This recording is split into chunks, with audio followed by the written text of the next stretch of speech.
Are you an Amazon Prime member? Do you have 5 minutes? Then you could support us with $5 a month for free. Head to escapeartists.net/Twitch for a complete walkthrough.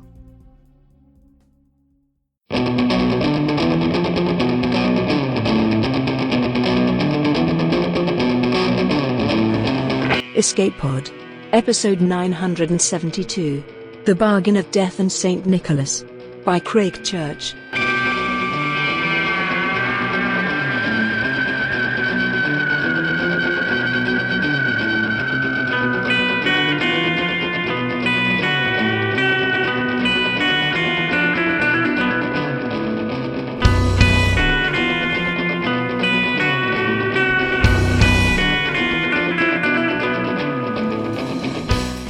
Welcome to Escape Pod, the weekly science fiction podcast. I'm Alistair, your host, and this week's story comes to us from Craig Church. Craig is the studio production manager at Industrial Light and Magic in San Francisco, working to bring visual effects for projects like The Mandalorian and Andor to the screen. When he's not helping superheroes fly or getting starships launched into space, he writes speculative fiction. An alumnus of the Viable Paradise Writing Workshop, you can find Craig's most recent science fiction in Worlds of Possibility, the Saturday Evening Post, and Factorful magazine. And now, here. You can find Craig at whatcraigwrote.com on the web and Blue Sky, and at craig.church on Instagram. Your narrator this week is Rosie Sentman. Rosie is an actor, voice actor, writer, singer, and all-around theatre artist based in Boston, Massachusetts. By day, you can find them introducing grade schoolers throughout New England to Greek mythology through drama and comedy, or employing their background in disability advocacy in their position as a standardized patient. By night, you can find them writing academic articles and original fiction, or running lights and sound at an improv comedy club in the North End. You can find them, and more information about their recent projects, at rosiesentman.com. So get ready, because it's story time. And this story is the most important one you'll ever tell.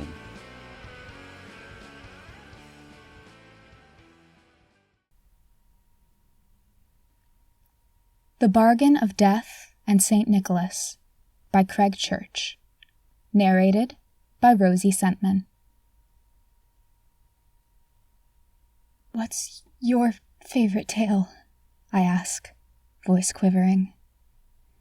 My audience of thieves and killers, their gaunt, dirty faces illuminated by flickering firelight, eye me with equal parts skepticism and expectation.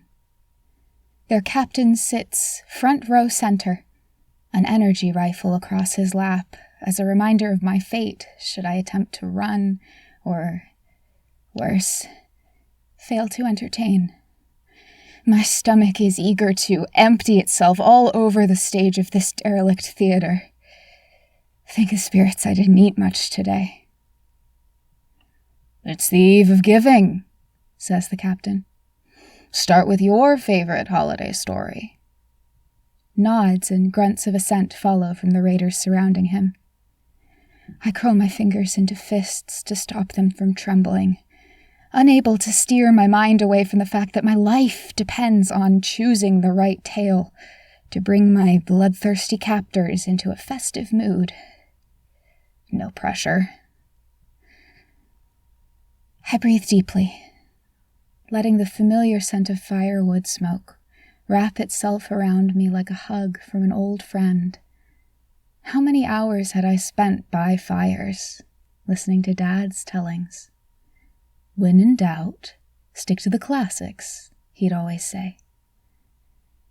The firelight casts dancing shadows against the intricate woodwork of the walls. My chest flutters. It feels sacred to perform on a stage that hasn't been used in centuries. I begin. "I'd like to tell—" "Speak up, young one," the captain growls. I straighten my posture the way I'd see Dad do it, and project my wavering voice as best I can. "I'd like to tell you the story of the bargain of death and St. Nicholas. Several raiders lean forward, eyes widening like those of young children in the slums, soaking up each of Dad's tales. It's an odd sensation to command the attention and intrigue of a full room. Now I just need to keep it. An invisible burden of responsibility settles within me, the weight of the past couple days that have led to this moment. The possibility of dishonoring Dad's memory causes my aching heart to skip a beat. It's a story that begins with an ending. Yesterday, my audience was significantly less enthralled. Whenever Dad would perform a telling, every face in the crowd was the same. Wide eyes, slackened jaws, every breath hanging on his next word. The exact opposite of how Dex and Flynn looked as I practiced. Dex yawned, and it froze me mid-act. "Guys, come on," I pleaded. "Sorry, Penny," Flynn said, rubbing his eyes. "It's just not as good as when your pop tells it." For a moment, the only sound was the crackling fire between us. I couldn't deny the obvious, droopy-eyed boredom plastered across their dirty faces. Smoke wafted into my face, and what was left of my concentration was lost to coughing. Defeated, I moped over and took a seat on the ground with my friends. "I don't get it," I whined. "I've memorized the story, word for word. I even repeat Dad's hand gestures. What's missing?" "Some people are natural-born tellers," Flynn answered, earning him a jab in the side from Dex's elbow. "Penny's father is the best teller in the district," Dex said. "One of the greatest New Columbus has ever had. If anyone's born to the job, it's her." "Then what am I doing wrong?" I asked, wrinkling my nose to keep the welling tears at bay. "Charisma," Flynn said flatly. Dex raised his elbow again, but Flynn thrust an index finger in his face. "You know I'm right. You're just too sweet on her to say it." He turned to me. "Listen, Pen, I know it's your dream to follow in your pop's footsteps, but you're a junker. What you want to do is at odds with what you gotta do." Dex hung his head, unable to argue. Life as a scavenger from the slums taught me to be a ghost, to avoid attention at all costs. These habits kept me alive outside the city walls, and I didn't know how to turn them off while reciting tales. I felt a gentle hand on my shoulder. "Keep practicing," Dex said, with a noticeable lack of conviction. "I'm sure your father didn't become a great teller overnight either." I dug into my tunic and retrieved the pair of ration cards I'd promised my friends in return for sitting through my performance. Flynn reached out for his, but Dex slapped his hand away. "You keep 'em, Pen. Giving is in a couple days, and I'm feeling generous." "Generous is what we're calling this," Flynn muttered, rubbing his fingers. "We should get back to work," Dex said, with a glare. "Bodies don't collect themselves." My friends gathered their packs. I stared into the flickering flames and sighed. "You both coming out for giving?" "Of course," Flynn answered. "No one within 5 miles misses the giving tales." It's no secret Dad was the best teller in New Columbus. In a few days' time, hundreds of people would travel from other districts to hear his annual performance of holiday tales. It was a special tradition for so many families. Why wouldn't it be? Dad's presence was both intimate and intoxicating. His words possessed this hypnotic ability to make you feel any way he wants. It's a magic I'd coveted for as long as I can remember. My friends shuffled off, and I snuffed out the fire with a fistful of dirt. Despite my mood, I was just as excited as anyone else to hear Dad's giving tales. I started the trek back to the metal shipping container we call home, making a mental note to request Dad include my favorite story, The Bargain of Death and St. Nicholas in his holiday performance. He did this creepy voice when he performed Death's lines that thrilled me since I was little. The winter sun faded, lengthening the looming shadow of the dome towering over the slums. I wondered to myself what giving must be like inside, where humanity's elite sequestered themselves behind the impenetrable, airtight steel walls arcing up above the horizon. As a little kid, I'd heard they had their own arboretums, and I would fantasize about growing a real fir tree for giving, like our ancestors did. Did people inside the dome ever think about the rest of us? Living in shanty towns, woven together from the tatters of the old world. They must feel a little guilty, doling out ration cards, entitling us whatever remaining scraps of food they throw out. What must they think of us painting our own giving trees on the sides of walls? These were usually thoughts that got my blood boiling. But I was too preoccupied analyzing my performance from earlier to think too much about it. It was dark when I reached the old shipping container we called home. My stomach dropped to not see the familiar warm light pouring out from inside. I pulled back the tarp covering the entrance, flicked on the solar lamp, and found Dad slumped against the metal siding, barely conscious. Rushing to his side, I placed the back of my hand on his clammy, sweat-glazed forehead. His breath was labored, chest rising and falling in quick, short bursts. I radioed for Dr. Proust, who was plenty busy, but made an exception because it was Dad. He arrived within 30 minutes, and when he pointed out the fluid buildup swelling around Dad's legs and stomach, there was a forlorn sympathy in his tone. Dad's heart had run its course. He would be lucky to make it to giving. In the wee hours of the following morning, the eve of giving, Dad used his last words to ask the impossible.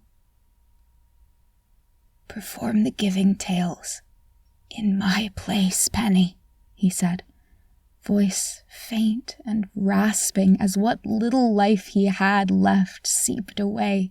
He grasped my hand. "Promise me." I shut my eyes tight.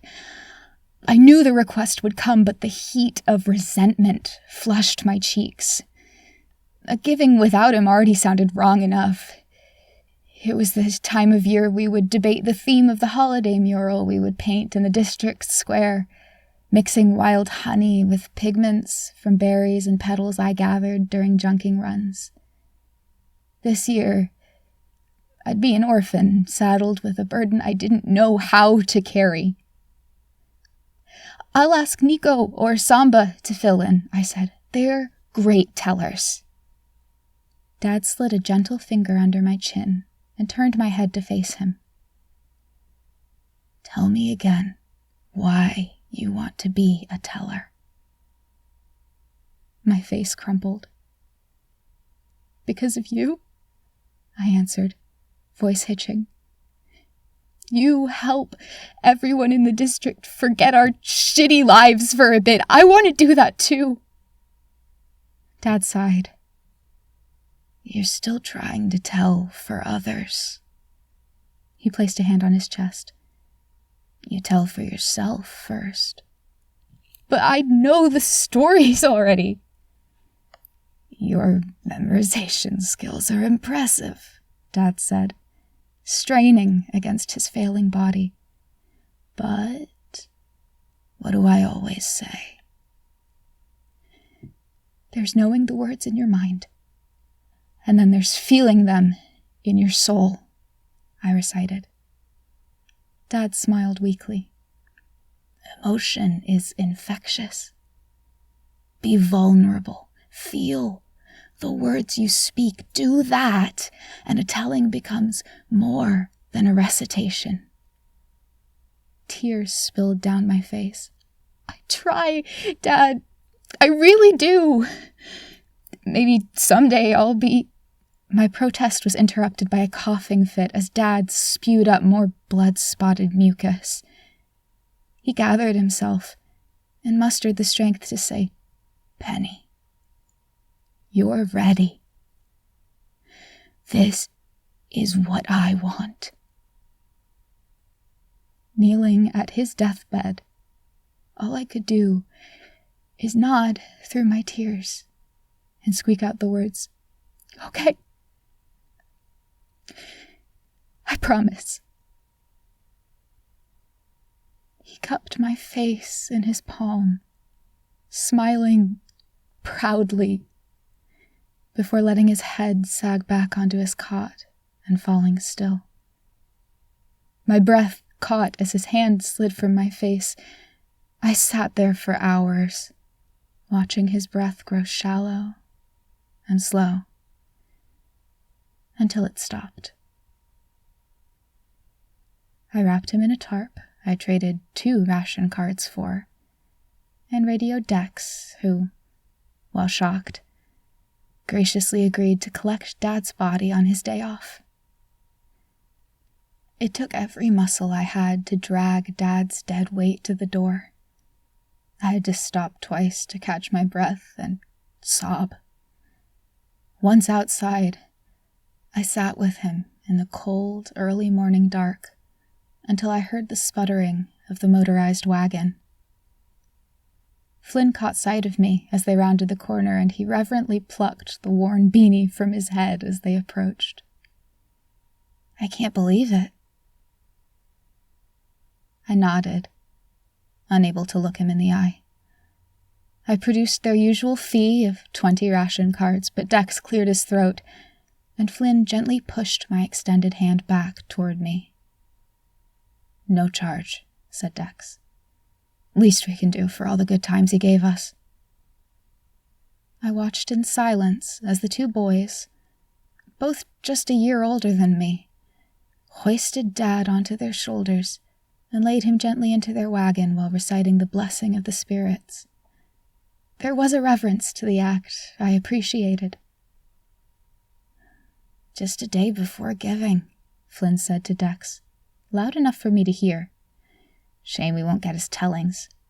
Dex glared at him, pressing a finger to his lips while jerking his head toward me. "There will be a telling," I said, eyes fixed on the ground. "Dad made me promise to perform in his place." My words were met with silence. Then a snort from Flynn. Dex knocked him off balance with a shove. "I thought she was joking," Flynn said defensively. "Pen, are you seriously considering getting up in front of the entire district and butchering their sacred holiday tradition?" "Not helping," Dex growled. But again, he was unable to argue against Flynn's point. "I told him it should be another teller," I said, "but he made me promise to do it." I buried my face in my hands. What am I going to do? Dex and Flynn shuffled their feet in silence. "I mean, at least the hollows will keep things from getting too boring, right?" Flynn finally said. My heart leapt with a split second of hope before reality brought me crashing back down to earth. I'd salvaged an ancient hollow projector a few years back, and each holiday season, Dad insisted on using holograms to enhance his tales. It'd be a perfect distraction from my subpar telling skills, but the projector battery died earlier in the year when we used it to run the heater. I rubbed my temples. "I don't suppose either of you have access to a Model 4 Type-C battery, do you?" Dex and Flynn stared at me as if I'd asked them to lay a golden egg. "Had to ask," I muttered. Dex gave me a kind smile and snapped his fingers at Flynn. "Let's give her some space." As the hum of their wagon faded, I looked up at the monolithic dome towering above us all. Finding another battery of this type would take months of junking. They're relics. Only the dome and its ancient era-based tech still use that kind of resource. There was no such thing as sneaking into the dome. which left only one place I could go to procure a new battery in time for giving. The thought made my stomach drop. "Why'd you make me promise, Dad?" I whispered to myself. If he ingrained one thing in me, it was to always honor a promise.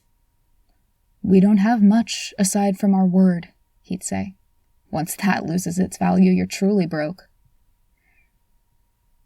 A promise is a promise, and I wasn't broke just yet. I set out at the first light of dawn. This sweet spot for scavenging is right as the sun crests the horizon, giving you enough daylight to reach the less picked-over ruins near Raider territory and make it back before nightfall. There are 2 basic rules every slum junkrat who survives past the age of 12 follows religiously. Don't let others know where you've scored good salvage, and steer clear of raider tribes littering the wastes.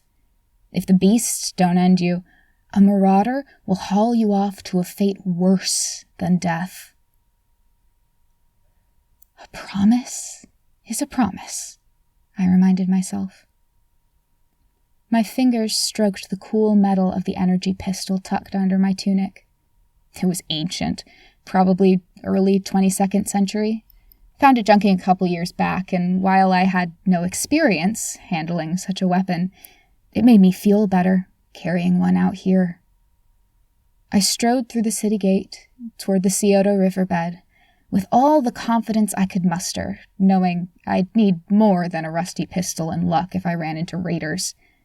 I stomped through the crusty patches of snow strewn along the ancient waterway, my face already numb from the cold. I welcomed the sun's warmth as it crept through rusted metal spines of the ruins littering the horizon. Traversing the wastes requires a constant state of awareness. Raiders are everywhere, attacking convoys, ferrying supplies between New Columbus's dome and others far beyond anywhere I'd ever gone. As a result, militant drones and their Model 4 Type C batteries patrol everywhere and are frequently downed in firefights. I walked eastward, slipping through crumbling, hollowed-out ruins of restaurants and shops to maintain cover as I followed the outer edge of the city wall. This continued for a couple fruitless hours, and if not for my promise hanging over my head, I'd have turned back multiple times. I tried to ignore my growing doubt over my ability to find a battery in time. I came to a ruin about 3 stories tall, as good a vantage point as any. I cautiously made my way inside, sidestepping the enormous roots snaking out from the floor of an auditorium lined with rows of seats. My mouth dropped in awe as I realized the place was an ancient theater. Vines and foliage tangled themselves along the ornate carvings and sculptures decorating the cavernous space. Light poured into the darkness from the caved-in ceiling, casting Mother Nature's spotlight onto the stage. Dad always talked wistfully about the giant rooms where our ancestors gathered to see stories performed. Their tellers would dress up in costumes and craft props. Sometimes there'd even be music created specifically for a story. Putting on different voices in front of a campfire suddenly felt pretty basic. I once asked Dad why ancient ones who had everything still needed tellers. "Stories make everyone better," he'd replied. "Everyone. They feed the parts of us no one else can see, filling us up with inspiration and empathy." My chest tightened. So I shook away my wonderment and returned to the task at hand. I found a stairwell and gingerly climbed, avoiding the gaps where steps had rotted away.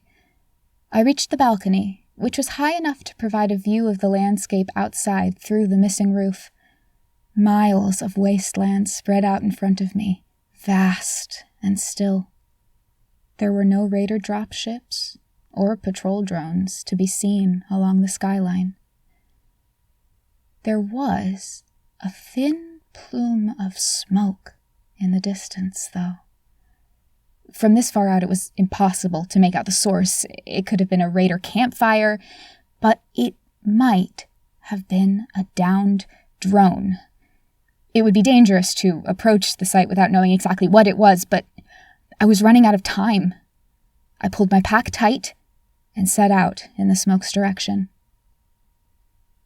An hour later, the smoke wafted above me as I crept through shrubbery toward its source. I drew near a clearing and peered through the branches. I stifled a gasp. On the ground, sparks and smoke springing from it, lay a downed drone. Aside from the exterior damage, the silver puck of a hull seemed fairly intact. Raiders must have shot it in the night and left it. I dutifully thanked the spirits for the luck and scurried out into the open, eager to pry the drone open and leave with my prize before anyone else came looking. I slid my crowbar out from my pack, but froze a few feet from the wreckage. Something was off. It hadn't registered with me until now, but the smoke coming from the drone was grayish-white, not black like this kind of damage would produce. I stepped closer, leaning forward on my tiptoes to spot an improvised smoke canister tucked under the hull. A trap. Raiders. I didn't even have time to mutter a curse before someone shouted, "Now!" Figures clutching various bludgeoning tools raced into the clearing surrounding me. Their body armor was dirty and graffitied, the leather of their boots worn thin. Their faces were painted, white and tan, completing a cohesive camouflage perfectly suited to the muted colors of the Ohio tundra. I hurled my crowbar at the nearest raider with all my strength, striking him in the neck, just below his jaw. He crumpled to the ground with a gurgle as the rest of his lot continued to charge me. I reached into my tunic and brandished my pistol. "Stop right there, shithead!" I shouted, my trembling hands leveling the gun at one of the raiders a few feet away from me. Everyone halted. They had me outnumbered, but no one appeared willing to be the one to get shot, should they act on their advantage. My hands steady as I spoke to the raider I had the gun trained on. "Just let me go. I don't want trouble." She sneered at me. "Dome scum." She punctuated her words by spitting at my feet.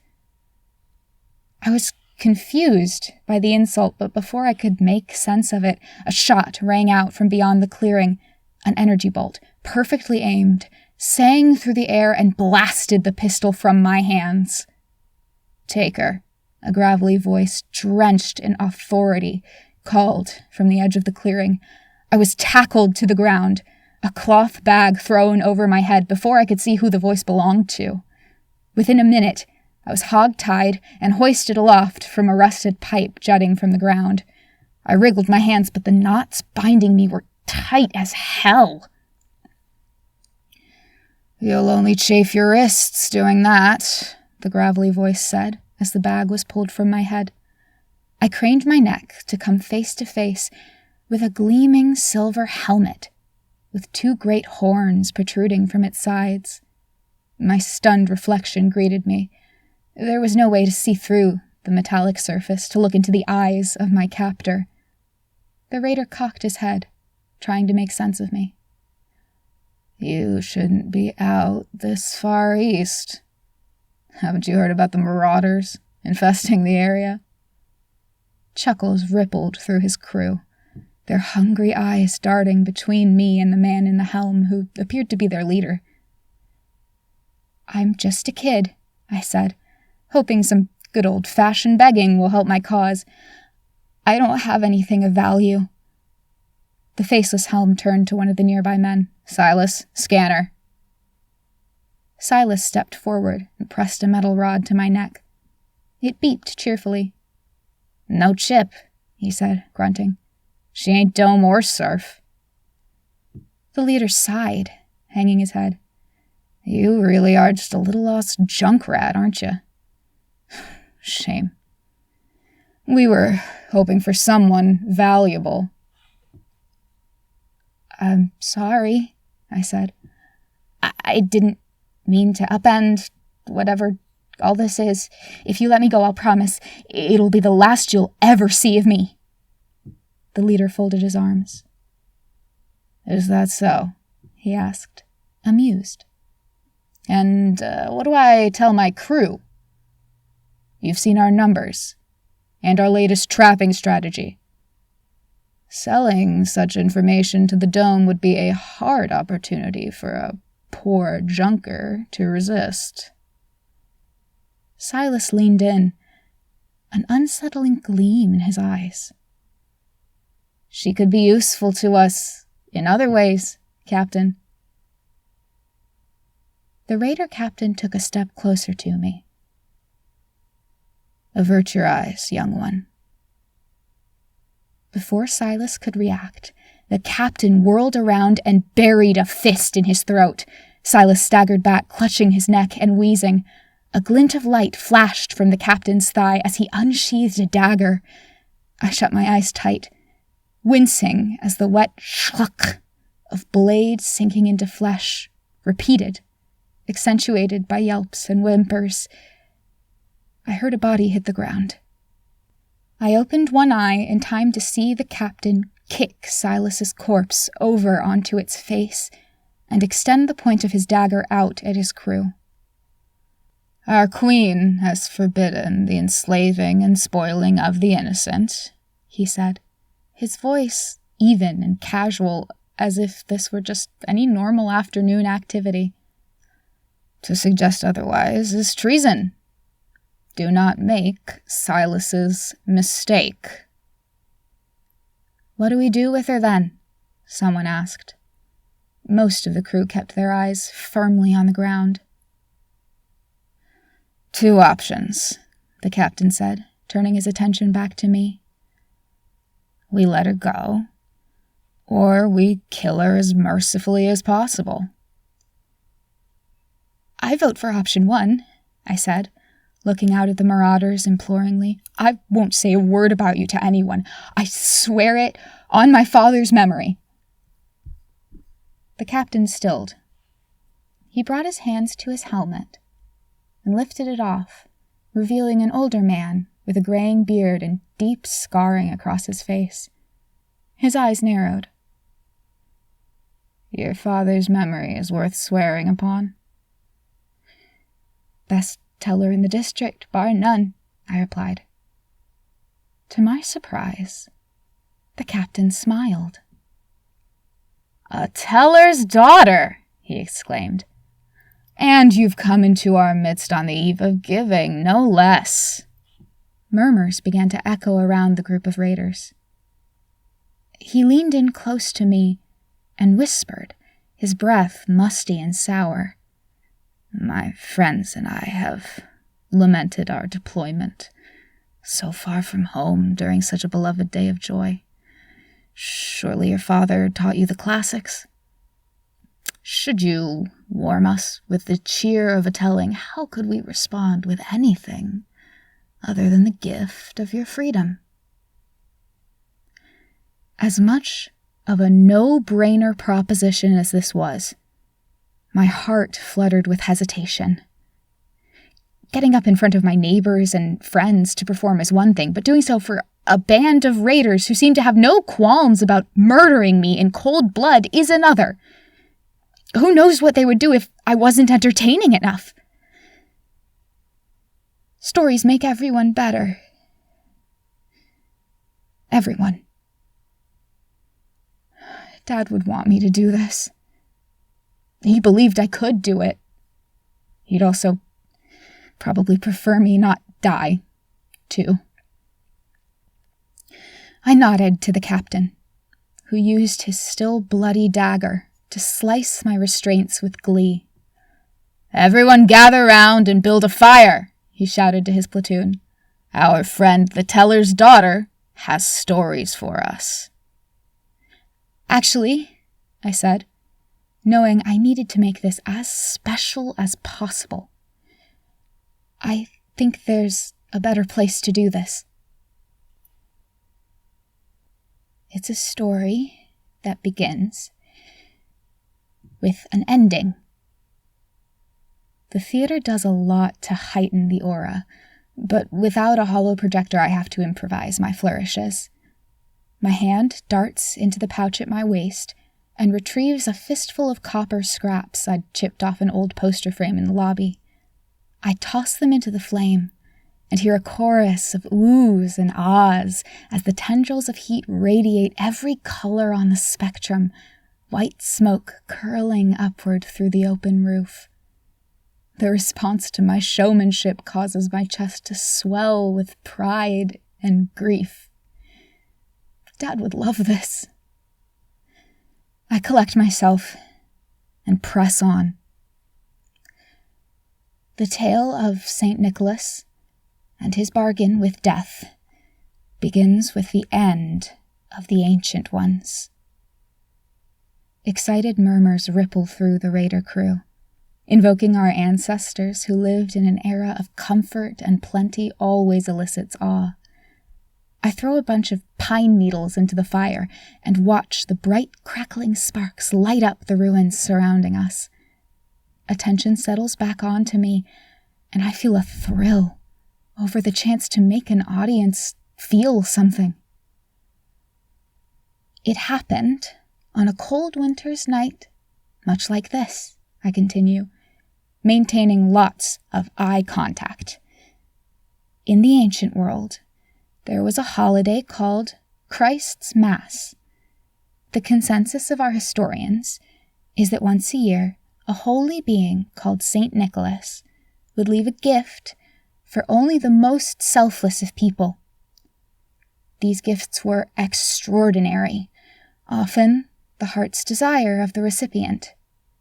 A magical map that led you wherever you wished to go, or a tablet that enabled someone to speak face to face with anyone in the world. I pause for effect, letting my audience imagine their own heart's desire and what it would feel like to be gifted it.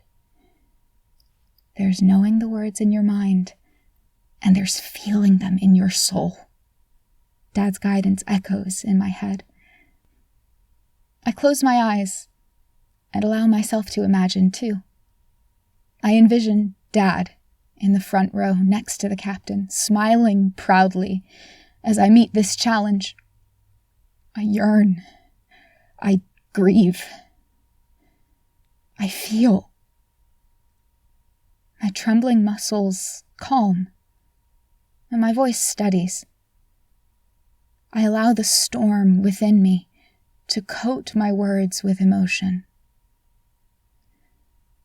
But our ancestors forgot what it meant to be selfless, and the last war came. Humanity's light flickered like a candle in a storm as we consumed ourselves to the edge of extinction. I kick a glowing coal from the fire and crush it under the heel of my boot, and with an elegant flick of the wrist I stoop down and fling the embers into the air. My enraptured audience watches the sparks float above us, gradually fading like stars at dawn. St. Nicholas was bereft, for soon there would be no one left to give gifts to, much less be worthy of them. When I look at the raiders now, there's a familiarity to their awe. The expressions are one I'd seen at each of Dad's tellings for the past 16 years. I hold the mood and spirit of everyone surrounding me in the palm of my hand. Words flow from me at a steady clip like a song I'm compelled to sing. Taking the only recourse left to him, St. Nicholas went to death to bargain. I dropped my voice by an octave, doing my best to put on the same affectation Dad did when he performed these characters. "Please, Sister Death," said St. Nicholas, "you've had your fill. Spare the remnants of humanity, and I shall craft and give to you the object of your heart's desire." I can tell by the way several of the younger raiders in my audience wring their hands. They're hearing this tale for the first time. This is fun. I throw my voice to the back of my throat and hiss my next words. My one desire cannot be made, answered Death. Its need is immaterial and constant. Name it, and we will see, St. Nicholas replied. I am sated by souls which are themselves satisfied, said Death. A soul made content by love comes to me not in fear, but with the embrace of fulfillment. Can you craft for me a humanity capable of affection in spite of what it has wrought upon itself? Some in the audience stroke their chins as they consider what St. Nicholas would do in the face of such an impossible request. After a great deal of thought, St. Nicholas replied, My craftsmanship is unnecessary, for I will be the object of your heart's desire. Break me apart and imbue a piece of my spirit within each remaining mortal. I will be gone, but each year they will be compelled to remember and acknowledge the best of each other.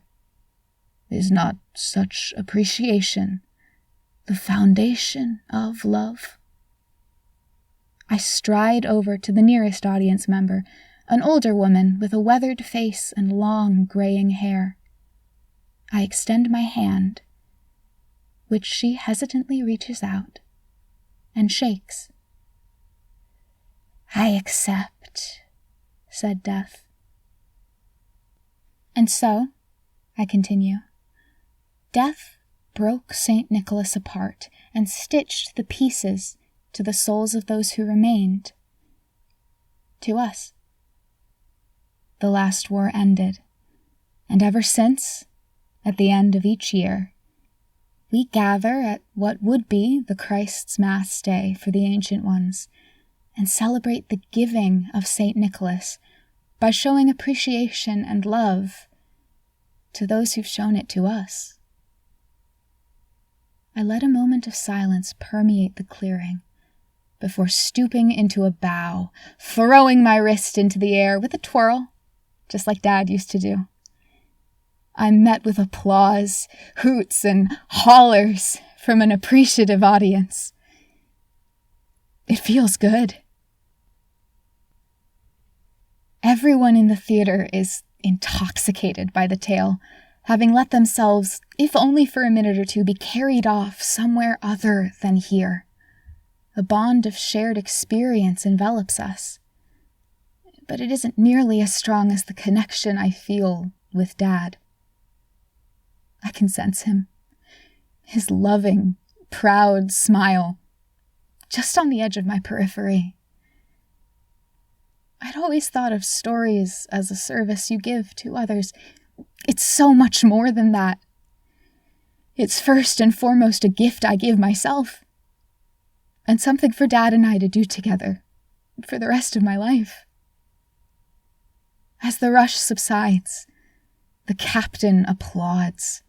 His crew follows suit. Wonderful, wonderful.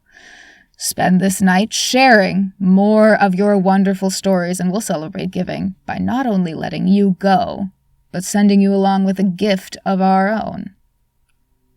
I'm unsure if that's an invitation or an order, so I just nod politely.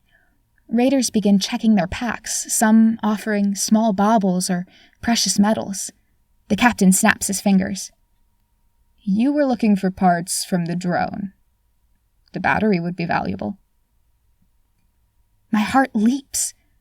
Am I about to be personally gifted my quarry by a raider captain? At the same time, I think of the telling I've just performed and quickly know I don't want or need to use a holoprojector anymore. Using scavenged materials came naturally and felt so intimate. Holos would only distract. I guess I'm old school like that. Thank you, I answer. But coercing me into this was actually a gift in and of itself. The captain raises an eyebrow, then smiles. Take this instead, he says, snapping off the crest hanging from his neck and handing it to me. Wear this while you scavenge these parts, and our clan will always know you're a friend. I return his smile. Oh, we're friends now? Weren't you thinking about killing me a couple hours ago? The captain chuckles and shrugs. Maybe your stories are making me a better person. He's only half joking. He returns to his seat, rubbing his hands together in anticipation for the next tale. I'm surprised to be just as eager to get telling. I silently thank Dad for the gift.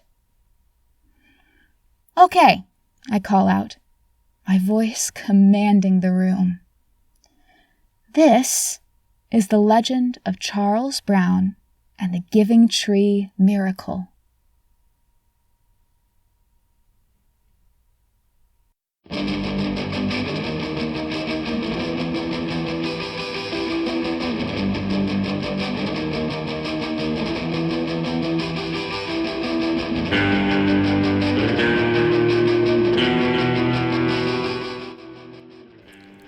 Craig had this to say.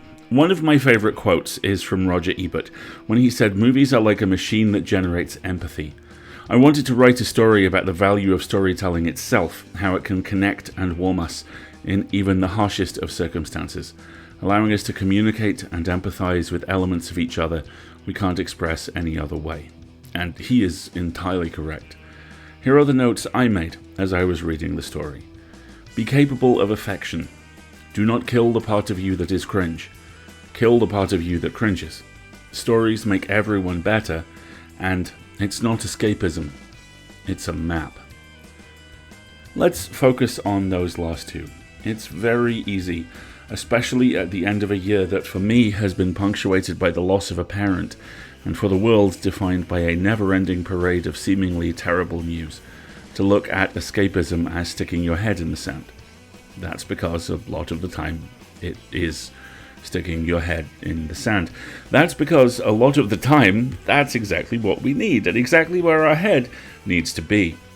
We see ourselves in fiction. We seek out fiction we want to see ourselves in, and when it's not there, life is so much harder than it has to be.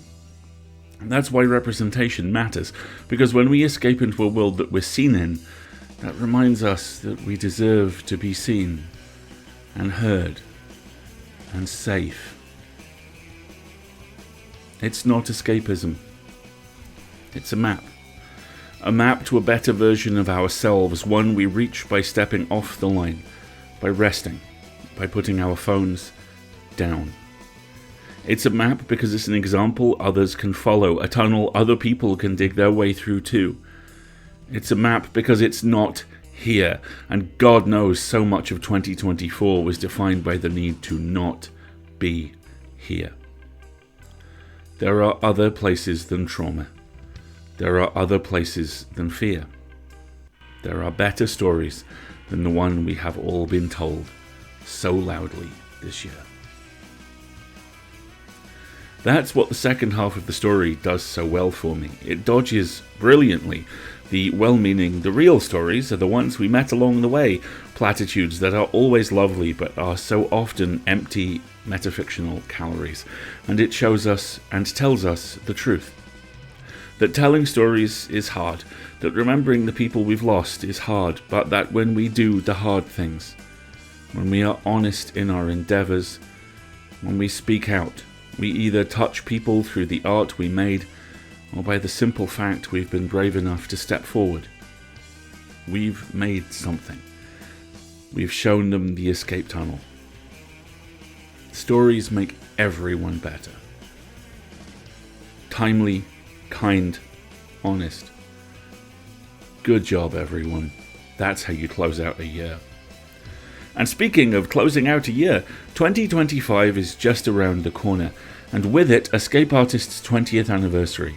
To prepare for 20 more years, we are running an end-of-year donation drive, and several of our most generous supporters have committed to matching every gift 1-to-1 between now and January 1st. That means if you donate $5, it will become a $10 donation, $25 becomes $50, and $42 becomes twice the meaning of life, the universe, and everything to us. If you make a one-time gift, it will go twice as far today, but if you subscribe, you will have twice the impact for the rest of the year.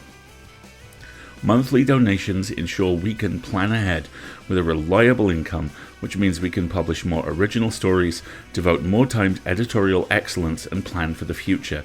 And because Escape Artists is now a US 501c3 non-profit, your donation may be tax deductible, depending on your own tax circumstances. EA can also accept gifts from donor-advised funds, family foundations, employer matching gift programs, and lots more. Whether you have been a member of Escape Artists community since 2005 or just started following, now is the perfect time to start supporting us because your gift will have twice the impact. Visit escapeartists.net/support for all our support options, from Patreon and PayPal to Ko-fi and more. Or if you have a question, contact donations@escapeartists.net. Thank you all for supporting our mission to bring free and accessible speculative audio fiction to a global audience. We could not do what we do without your help. We will see you next time with Forever the Forest by Simone Hedler, narrated by Hugo Jackson with hosting from Valerie, and audio production by Summer. And remember, Escape Pod is part of the Escape Artists Foundation, a 501c3 non-profit, and this episode is distributed under the Creative Commons Attributions, Non-Commercial, No Derivatives 4.0 International License. Download and listen to the episode on any device you like, but don't change it or sell it. Theme music is by permission of Anders Manga, and I will see you next year. Happy festive season, everyone. Enjoy our last couple of stories for 2024, and may we all see Whistler's wish come true. Until next time, have fun.